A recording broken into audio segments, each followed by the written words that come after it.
Hey YouTube, it's Real American Brian, and I've got some really exciting stuff in the mail today that I can't wait to open up. But I ran up here to share the unboxing with you. So yeah, let's get right to it because I'm excited.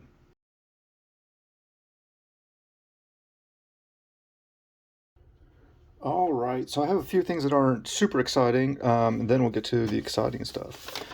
So got the new issue of G.I. Joe. I got the covers A and cover B. The awesome Jamie Sullivan connecting cover there I had to pick up. And then this one that tells more of the story. Yeah, but so we're getting close to 300 there. We're at 297, so that's pretty cool. Got those recently. And then I got a few things. This was from Etsy, and it's just a little Storm Shadow button for my bag that I take to Comic Cons and stuff with me. And this is also something for that same bag. Got a cool G.I. Joe American Hero patch to put on it. So yeah, that'll be awesome. Can't wait to decorate that and repping everything. But here is what I've really been waiting for.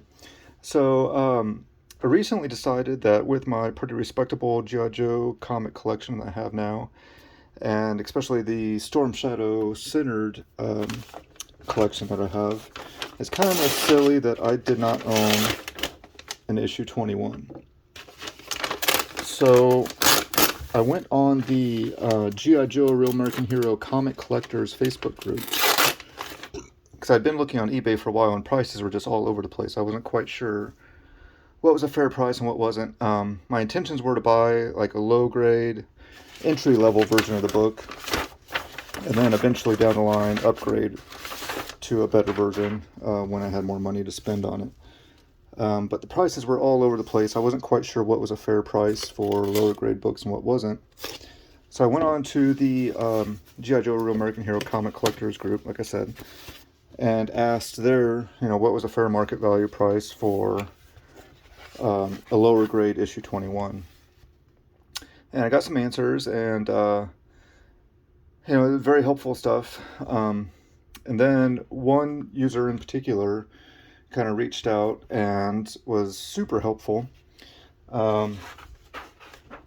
with a lot of his information.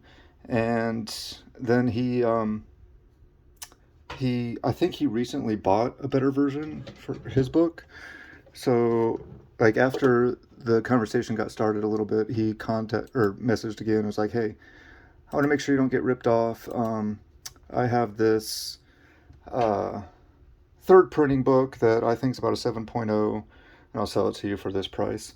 And he had some very detailed pictures of it, and the price was very generous, for definitely fair. I think it's generous.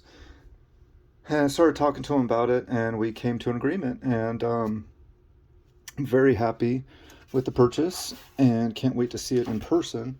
But he would even give me some videos, close-ups of it, and got it shipped out incredibly fast. Very happy. His name is Josh Richardson. I asked if I could use his name. He said it could.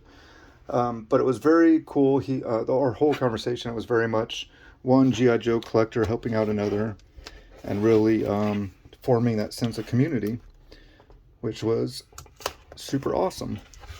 And as we were discussing more, he asked if there's any other books I was looking for. And I was like, well, really the only thing I'm looking for right now is European missions, which I've held off on buying like a big lot on eBay or anything because I wanted to kind of hunt for them.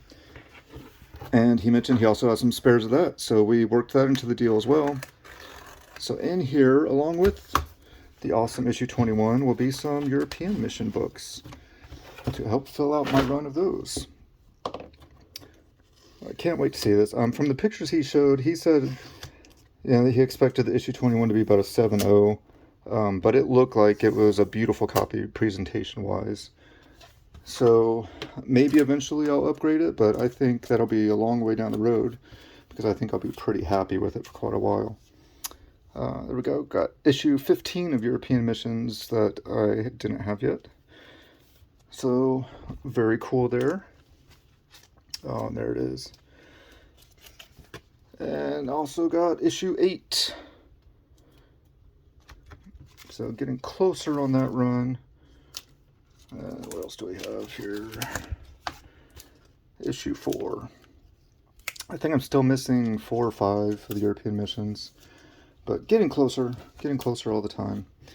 And then here's the big boy, the issue 21. It is a third printing. It does have some spine damage, but again, it's going to present super well on the wall.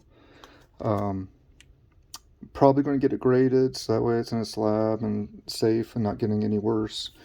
And maybe down the road I'll upgrade, maybe I won't. I'm not sure yet, but I'm super excited to have this.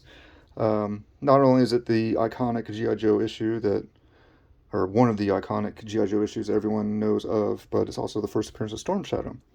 So kind of crazy that I didn't already have a copy of it. I have some reprints of it and the trade paperback form stuff that I've been reading, but to actually own a single issue, this is the first time I've owned one. Super excited about that, and thank you very much, Josh. And it was great building part of that community with the G.I. Joe crowd and talking some G.I. Joe comics with another collector for a while. He mentioned that, he looked me up in the group and saw some of my other posts and definitely knew that I was a collector, and that's why he made the initial offer. But I really appreciate it. It came incredibly fast, and he was awesome to work with. Like I said, he was more than fair. I think he was definitely generous in his prices, and I really appreciate that. And I hope I can pass that generosity on to someone else in the community at some point. So thank you, Josh. Thank you, everyone that's in the G.I. Joe, A Real American Hero Collectors Facebook group. And that is what I got in the mail today. I could not be more pleased and excited. So hey, if you liked this video, go ahead and like it, subscribe to the channel, follow me. I have quite a bit of stuff coming in the mail in the next week or so to show off some classified series figures and a few other things. So check back for those. Thanks.